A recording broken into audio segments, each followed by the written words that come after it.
천로역정이라는 게 사실은 장차 망할 세상을 떠나서 하나님의 나라로 가는 길의 여정, 그것을 천로역정이라 그렇게 얘기하고 있습니다. 천로역정을 지은 사람은 존 버년이라는 사람인데, 이 사람은 1628년 11월 영국의 영국 베드포드라는 근교에서 아주 가난한 노세 세공자, 그러니까 땜장이의 맏아들로 태어나는데, 초등학교 들어갔는데 10살 때에 학교를 그만두고 17살까지 아버지 밑에서 땜장이 일을 하게 되는 것입니다. 그러니까 사실은 번연이라는 사람은 학교를 그렇게 잘 다니지 못했어요. 초등학교도 못 다니고 이랬으니까 가정을 좀 이해할 수 있게 굉장히 어렵게 태어났습니다. 어려운 가정 속에서. 그리고 그렇지만 쟤도 학교를 못 다녔지만 이 번연은 독서에 대한 책을 많이 읽었고, 그 다음에 그런 열정이 있었고, 수많은 신앙 서적들도 있고, 또 킹 제임스 영역 성경을 탐독하기도 하고 그랬답니다. 그래서 아마 그런 걸 통해서 글 쓰는 능력이 세워졌던 것 같습니다.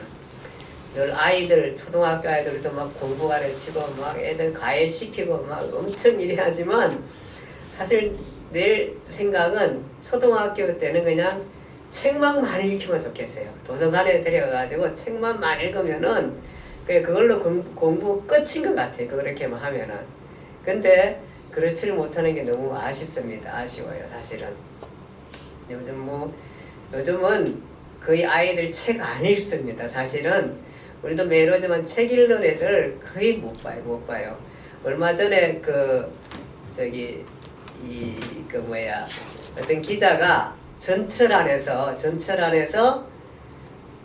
책을 보는 사람이 있는가 이렇게 해서 조사를 했더니, 보니까 한 2시간 동안 조사를 했는데, 칸을 다니면서 책 읽는 사람이 10몇 명밖에 없고 다 핸드폰 이거 보고는 다 자고 이러더라고요. 우리 사회가 이렇게 이제는 책과 굉장히, 물론 또 핸드폰 속에서 책을 보기도 하고 글을 읽기도 합니다. 하긴 하는데, 어쨌든 요즘 우리 아이들은 핸드폰 가지고 책 보는 아이 없고요. 핸드폰 가지고 다 합니다. 사실 책을 안 읽는 게 너무 사실은 안타깝습니다. 이 아이들. 근데 또 중학교, 고등학교 가면은 이제 시험 공부하느라 입시에 매달려서 또 책 못 읽거든요.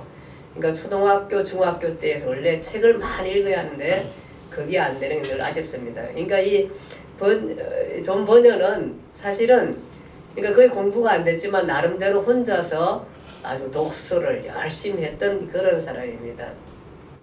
그리고 이때가 이제 존 버년이 살 때가 1628년에 태어났으니까, 우리가 기독교에서 1620년에 영국에서는 청교도인들이 신앙의 자유를 위해 가지고, 그래서 메이플라워를 타가지고 미국으로 막 건너갈 때가 1620년이고, 그리고 우리가 신앙 고백하는 웨스트 신앙 고백이 1648년인가요? 48년 그때에 48년에 문서로 이렇게 반포된 이런 때 한참 구교를 떠나 신교화하고, 또 그 안에서도 왕당파 의회파 이렇게 막 혼란해서 자유롭게 신앙하기가 너무 어려운 때에 존 버년이 이렇게 사는 그때였습니다. 그때였고, 그 다음에 존 버년은 1644년에 어머니가 죽고, 또 7월에 누이 동생이 죽고, 또 이 사람은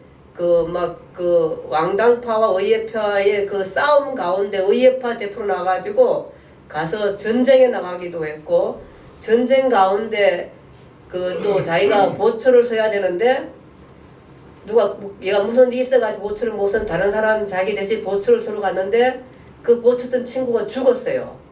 그러니까 이런 아픔도 겪게 되고, 엄마 죽지, 또 누나 죽지, 이런 아픔도 겪으면서 정말 많은 어려움을 겪게 된 사람이 존 버년입니다.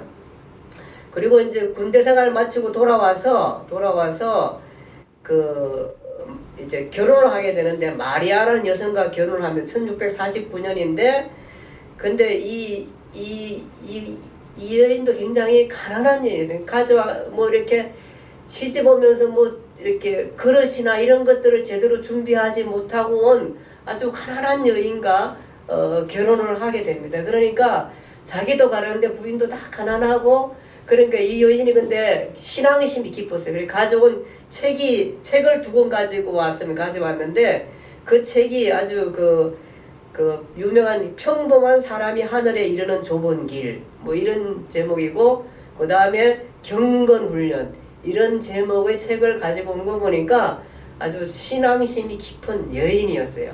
이 여인과 결혼해가지고 또 아이를 낳았는데,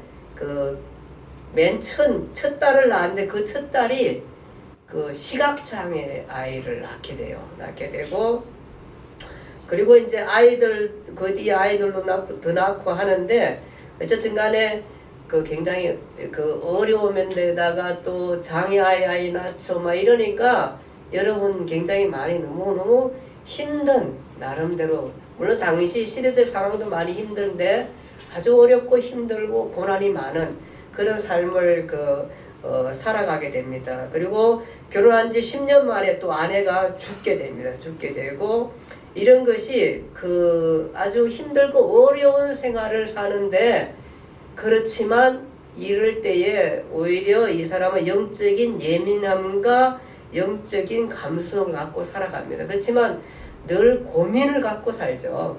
내가 하나님을 섬기는데 이렇게까지 나를 하나님이 힘들게 할까, 이런 것들이 많은 고민을 갖게 되죠. 근데 이 사람이 이제 글을 쓰는 사람들이 사실은 잘 살면은 글이 잘 안 나와요. 사실은 고뇌가 없잖아요. 고뇌가 없는데, 이 사람은 정말 너무 힘들게 살고 그런 역경을 겪게 산 속에서 그 영적인 깊이와 영성적인 깊이, 남에 대한 배려들, 뭐 이런 많은 것들이 고난을 통해서 생기게 되는 거잖아요. 사실은.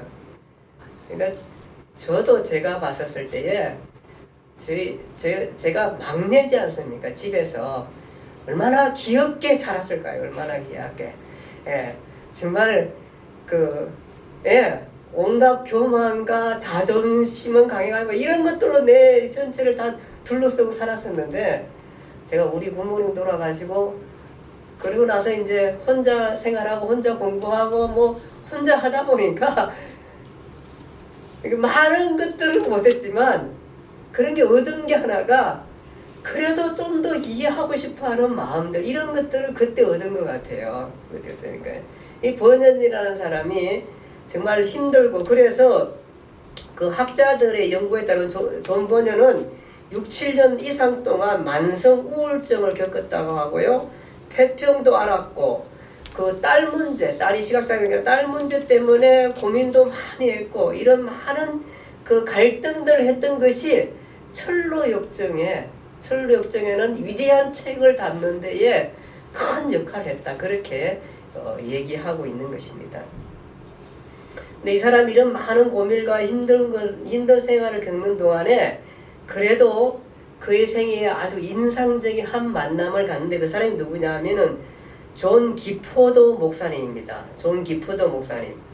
그는 베더포드 교회에 담임 목사님이었는데, 존 기포도 목사님을 만나가지고 그 교회 다니면서 자기가 그동안에 신앙적으로 많이 고민했고 했던 것들에 대한 것들을 많이 해결받게 되고, 그 다음에 신앙심이 더 깊어지게 되고, 이런 모든 역경들을 이겨내게 되는, 그 교회 다니면서요. 그런데다가 근데 또 불행인 것은 그 목사님이 또 이따가 한 10년 있다가 돌아가시게 됩니다.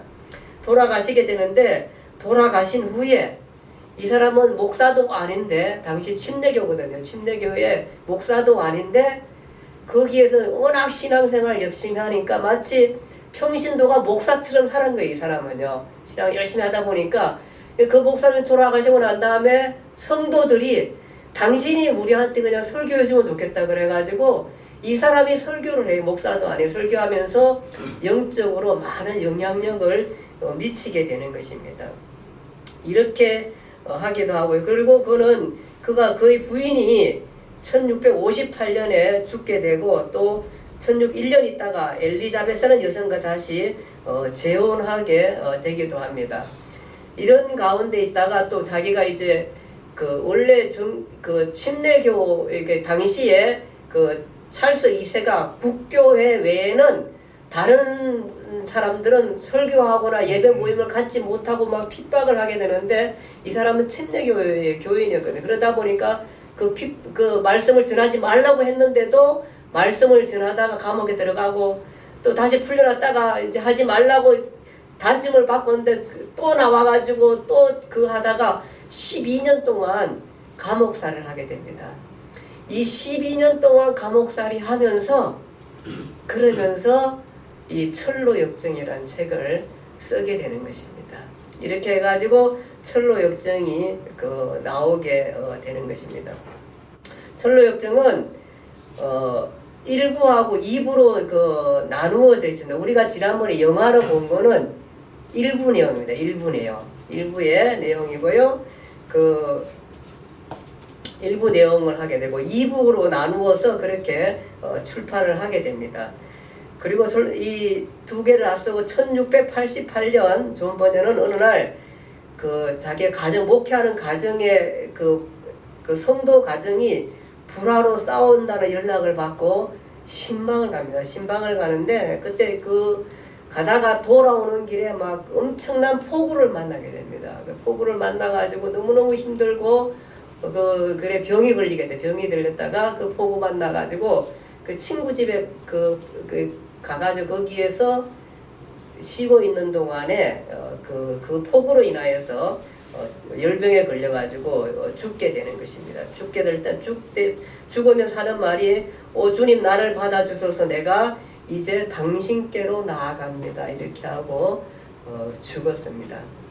사실 철로역정이는 이대한 작품을 남겼지만 그의 생이 그렇게 우리가 생각할 때처럼 화려하거나 행복하거나 어떤 그런 인생은 아니었고 너무너무 힘든 인생을 살아갔습니다. 불행했을까요? 그래도 행복했을 것입니다. 그래도. 그러니까 우리가 소유의 넉넉함에 많이 우리의 행복을 주는 건 아니라 생각합니다. 그는 나름대로 신앙의 깊이를 갖고 살면서 그 행복을 찾았어요. 그래서 이 철로역정이라는 위대한 책을 출판하게 되는데 일부는 크리스찬이라는 주인공이 장망성을 벗어나서 장망성이 뭐죠? 장차 망할 세상입니다. 장차 망할 성을 떠나서 천국을 찾아가는 모습을 그렸고 2부는 일부의 주인공인 크리스찬의 아내 크리스티아나가 내 아이가 함께 천국을 찾아 떠나는 여정을 담은 것입니다. 사실은 이 부인이 막 핍박했잖아요. 왜 가냐고 당신 미쳤냐고 이랬잖아요. 이렇게 하는데 근데 그 후에 2부는 이제 가족들이 아버지가 있는 곳을 찾아가는 것입니다. 가면서 여기에는 일부와 달리 혼자 가는 일부와 달리 여성, 어린이, 노인, 환자 등 약한 자들이 하나님의 인도를 받아 서로 배려하고 도우면서 이어가는 공동체적 순례의 길을 담고 있는 것입니다. 근데 우리가 보는 대부분은 1부 철로역정인데 2부를 잘 보지 않고 있습니다. 근데 2부는 그렇게 쓰여졌습니다. 자, 오늘 우리의 제목은 장망성을 떠나라, 장차 망할 세상을 떠나라. 우리 내용 조금 기억하실지 모르지만은 어떤 사람이 세상의 광야를 헤매다가 동굴에 들어갑니다. 거기서 하룻밤을 지내기로 하고 짐을 풀고 동굴에서 앉아있다가 깜빡 하면 잠이 들게 됩니다. 잠이 들면서 꿈을 꾸게 되죠. 꿈을 꾸는데 어떤 꿈속에 지저분한 옷을 입은 남자가 자기 집을 외면한 채 서 있습니다. 한 손에는 책을 들고 있고 등에는 아주 엄청 무거운 막 정말로 무거운 짐을 지고 있습니다. 이게 꿈속의 얘기죠. 그렇죠? 이 사람이 우리가 알듯이 누구의 이름이? 그렇죠. 예, 기독도라 얘기하는 또 번역마다 많이 다른데 크리스찬입니다. 크리스찬은 집을 향하되 있죠. 집을 반대 방향으로 향하고 있고 이 얘기는 뭐예요? 집을 여기 있으면 안 되나 떠나고 싶어하는 마음이 있는 거에 있고 그 다음에 손에는 이 책을 들고 있어요. 책을 또 이 책은 아마 성경책일 거예요. 이것을 읽고 난 다음에 이 사람이 고뇌를 겪게 되는 거야. 정말 이것을 읽고 난 다음에 뭘로 끝나면은 무거운 짐을 넣게 돼. 짐을. 그 짐은 뭐냐 하면은 정말 우리가 갖고 있는 제약의 짐이에요. 그 엄청난 짐을 겪고 있는 겁니다. 그렇게 해서 시작하면서 이 남자가 책을 펴서 읽고 하고 눈물을 흘리며 벌벌 떨고 있습니다. 그러면서 이 남자가 도대체 어떻게 한단 말인가 하는 많은 고민을 갖게 되는 것입니다. 그리고 나서 이제 집에 들어가서 태어난 채 집에 들어가 있었는데 정말 태어난 채 할 수가 없는 것입니다. 왜냐하면 자기가 갖고 있는 무게의 짐이 너무 크고 또 언젠가 자기가 살고 있는 이 성은 불로 큰 심판을 받게 되기 때문에 여기에 있을 수 없겠다는 생각을 하게 되는 것이죠. 그러다 어쩔 수 없이 이제 할 수 없이 부인한테 얘기합니다. 책 속에 얘기를 합니다. 나를 괴롭히는 것은 바로 뭐냐 하면은 이 짐 보따리 내가 나한테 엄청난 큰 무거운 짐 내 어깨로서 감당하지 못하는 엄청난 짐을 지고 있는 것입니다. 어깨들 안 아프신가요? 요즘 어깨 아픈 사람이 많아. 저도 이렇게 어깨가 아픈지 모르겠어요. 이렇게 이게 그 어깨가 인생의 무게의 짐이었으면 좋겠는데 우리 어깨 많이 아픈데 우리 지훈영 집사님은 저기 그 누구야 아기를 갖고 한쪽으로만 내놓고 있다가 그것이 눌려가지고 어깨에 짐이 됐다 그랬는데 이 기독도가 안고 있는 짐은 인생의 고민의 짐입니다. 제약의 짐입니다. 내가 이대로 살다가는 나는 큰 형벌 속에 살고 이대로 작다가는 나는 영벌을 받을 수밖에 없다는 생각 속에서 큰 짐을 지게 되었던 것입니다. 그렇게 하면 애들한테 뭐라 그러냐면은 책 속의 얘기를 그렇게 얘기하면서 이 도시는 장차 하늘나라에서 불덩이가 떨어져 대뜸이가 될 것이고 우리는 빨리 이 성에서 도망가서 벗어나야 된다고 그렇게 말하니까 아이들과 부인이 그 뭐라 그러냐면 우리 아버지가 또 내 남편이 아무래도 정신이 이상해졌다 그렇게 얘기하잖아요. 그렇게 하면서 이상했다고 한심 푹 자고 나면 괜찮을 거라고 생각했는데 한심 푹 자고 났는데 정말 자고 나면 더 많은 생각이 나는 것이다. 이것이 뭐냐 하면은 영적 자각인 것입니다. 우리의 사람들은 그냥 아무 생각 없이 그냥 살아가고 있습니다. 그냥 태어난 대로 살다가 그냥 성공만 하면 된다는 생각 가지고 삶을 살아가는데 이 사람에게는 그것이 아니었습니다. 영적 자각이 있습니다. 내가 이렇게 살다가는 결국은 나는 망하게 되고 나는 영벌을 받게 되고 한다는 생각을 하게 되는 것입니다. 그래서 여기에서 벗어나려고 합니다. 그렇지만 가족들이 말립니다. 벗어날 수가 없게끔 말해요. 그렇지만 마음속에 있는 그 죄에 대한 괴로움 이게 너무너무 괴롭고 힘들어서 이 남자는 결국은 어떻게 하냐면은 이 망할 세상 장망성을 떠나게 되는 것입니다. 장망성을 떠나게 됩니다.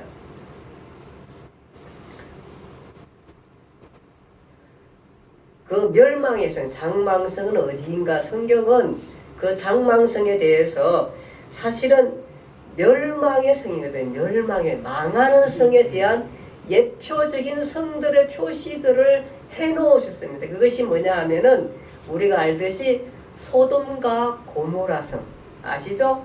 아브라함한테 의인 10명이 없어가지고 의인 50명만 있으면 내가 변화되는데 의인 50명을 고사하고 의인 10명이 없어가지고 망하는 성이 소돔과 고모라 성입니다. 그래서 이 소돔과 고모라 성은 하늘로부터 유황과 불을 소돔과 고모라에 비같이 내려옴으로 말미암아 망한 성이 소돔과 고모라 성입니다. 그 다음에 우리가 아는 오늘 본문에 읽은 니느웨 성인 것입니다. 이 나훔 선지자는 니느웨 성, 니느웨 성은 아수르입니다. 아수르의 수도가 니느웨인데 니느웨 성이 망할 것에 대해서 얘기하고 있는 것입니다. 그것에 대해서 거기 보니까 뭐라고 그러냐면 나홈이 말하는 것이 오늘 읽은 말씀입니다. 피의 성이여 거짓과 포악이 가득하며 탈취가 떠나지 아니하리로다. 뭡니까? 소돔과 고모라가 뭡니까? 의인 10명이 없다는 겁니다. 의인 10명이 아무리 찾아봐도 의인 10명이 없다는 것입니다. 똑같은 얘기입니다. 니느웨가 뭘 얘기합니까? 피의 성이여 거짓과 포악이 가득하며 탈취가 떠나지 않았다. 진짜 그 많은 폭력의 도시, 포악의 도시, 즉 바벨론의 도시입니다. 이게 똑같은 도시입니다. 그 도시는 망한다는 것입니다. 망한다는 것. 그러면서 이 도시가 망할 것에 대해서 이렇게 그려놓고 있습니다. 휙휙하는 채찍 소리. 무슨 소리 같아요? 휙휙하는 채찍 소리 무슨 소리 같아요? 설민아 무슨 소리 같아요? 휙휙하는 채찍 소리. 무슨 소리 같아요? 동우가 무슨 소리 같아요? 폭력. 예, 막 노예를 패는 소리 같기도 하고요. 아니면 전쟁의 소리. 말을 패면서 그 전쟁의 그 상황들을 표현한 것 같아요.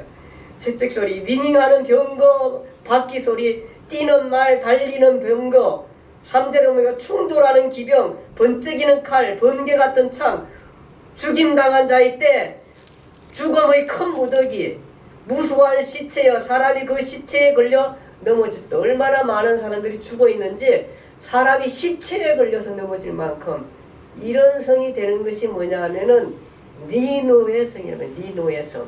니느웨 성이 이렇게 될 거예요. 니느웨가 아수르 수도잖아요. 엄청난 큰 나라고 유명한 나라고 위대한 나라고 당시에 세계를 제패한 나라가 이 아수르 아닙니까? 아수르. 북이스라엘이 아수르한테 망하잖아요.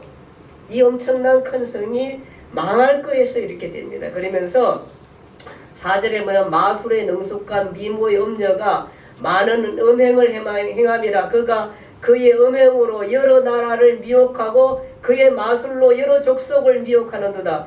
니느웨가 한패하였도다. 누가 그것을 이하여 애곡하며 내가 어디서 너를 위로할 자를 구하리요. 아무도 위로할 자가 없다. 그렇게 얘기하고 있습니다. 그래서 이 니느웨 성이 즉 아수르가 어떻게 망하냐면은 바벨론 왕 나보폴라살에 의해서 BC 612년 아수르의 수도 니느웨가 함락되게 됩니다. 똑같이 이게 그러니까 나훔 선지자가 예언한 그대로 니느웨 성이 함락됩니다. 이것이 뭐냐 하면은 멸망의 도시입니다. 장망성입니다. 장망성입니다. 그렇다면은 니느웨를 적정한 메데파사 나중에 바벨론은 괜찮은가요? 바벨론은 괜찮았나요? 바벨론 똑같은 얘기가 나옵니다. 그 바벨론 왕 중에 맨 마지막 왕, 우리 성경 다니엘서 5장에 나오는 벨사살 왕입니다. 벨사살 왕. 역사적으로 다 증명이 된 왕입니다. 벨사살 왕인데요. 벨사살 왕이 귀족 1,000명을 위하여 큰 잔치를 베풀고 술을 마시는데 그에 붙인 너부갓네살이 예루살렘 성전에서 탈취한 금과 은 그릇을 가져오게 해서 왕과 왕족들과 왕후들과 후궁들이 다 그 그릇으로 술을 마시고 술을 마시는 그릇이 어디였던 거예요? 예루살렘에 있는 성전입니다. 성전에 있는 그 거룩한 성전에 그를 얘네 아버지가 느부갓네살이 그걸 가져왔거든요. 그 예루살렘을 침공해 가져와가지고 다 성전에 다 가져왔거든요. 그걸 창고에 넣어놨는데 이 미치광이는 그 1,000명과 함께 술 마시고 놀려고 그 성전 그 기명을 가져와 거기에 술 따라가지고 지금 마시고 있고 먹고 마시고 놀고 흠품 취하고 있는 것입니다. 그러면서 검은 구리 새 나무 돌로 만든 신들을 하나님을 찬양하는 그 신들을 찬양하는 그럴 때에 한참 걸을 때에 갑자기 사람의 손가락이 왕궁 촛대 맞은편에 그 석회로 칠한 흰 벽에 손가락이 나타나면 막 글씨를 쓰고 있는 겁니다. 막 이렇게 막 글씨를 쓰니까 이 왕이 그 뭐 술을 마시고 즐겁게 놀고 있다가 얼굴빛이 변해. 거기 보니까 얼굴빛이 변할 정도가 아니라 사시가 그냥 막 사지가 다 떨리게 되는 겁니다. 그것을 성경에 이렇게 표현하고 있습니다. 그 젊게 놀고 얼굴빛이 변하고 그 생각이 번민하여 넓적다리 마다가 녹는 듯하고 넓적다리 마디가 녹는 듯하고 그의 무릎이 서로 부딪힌지라. 이게 뭐예요? 사지가 뜨는 거예요. 사지가 뜨는 거. 그러니까 성경이 굉장히 아주 자세하게 기록해놔요. 그 현상을 그렇게 기록해놨어요. 그 글씨를 쓰니까 나타나가지고. 그리고 이것이 도대체 무슨 뜻인지 몰라가지고 사방에 다 자기의 술사들을 다 모아가지고 도대체 이게 무슨 뜻이냐고 물으니까 아무도 해석하는 사람이 없습니다. 그러니까 나중에 다니엘을 부르잖아요. 다니엘을 불러가지고 이 해석을 하라 그러니까 다니엘이 뭐라 그러냐면은 그 해석하는데 뭐냐면은 메네 대겔 우바르신이라고 글씨를 씁니다. 메네 대겔 우바르신. 그것을 다니엘이 해석하니까 뭐라 그러냐면은 메네는 하나님이 우리 왕의 나라의 시대를 세워서 그것이 끝나게 하셨다. 그러니까 네 왕위는 여기서 끝이다. 그 얘기입니다. 그리고 난 다음에 뭐냐면은 대결은 뭐냐면은 왕이 저울에 달려서 부족함이 되었다. 저울로 너를 달아보니까 한참 부족하다는 겁니다. 베레스는 왕의 나라가 나뉘어서 메대와 바사에게 나누어 줄 것이다. 그 얘기를 하게 되는 것입니다. 다니엘이 해석한 대로 그렇게 말하면서 다니엘이 뭐라 그러면 왕이여 왜 이렇게 하셨습니까? 당신 부친 너부갓네살이 하나님께서 큰 권세와 위엄과 영광을 주셨는데 그에게 큰 권세를 주셨는데 왕의 부친이 마음이 높아져 가지고 뜻을 완악하게 하여 거만함으로 말미암아 하나님께서 그 왕위를 폐하시고 사람들 중에 쫓겨나서 들나귀와 함께 살고 소처럼 뿔을 먹으며 생활했었는데 당신 아버지가 그렇게 생활한 것을 보지 않았습니까? 근데 왜 당신은 지금 똑같이 아버지처럼 교만해가지고 그 일을 행하나니까 그 얘기를 하잖아요.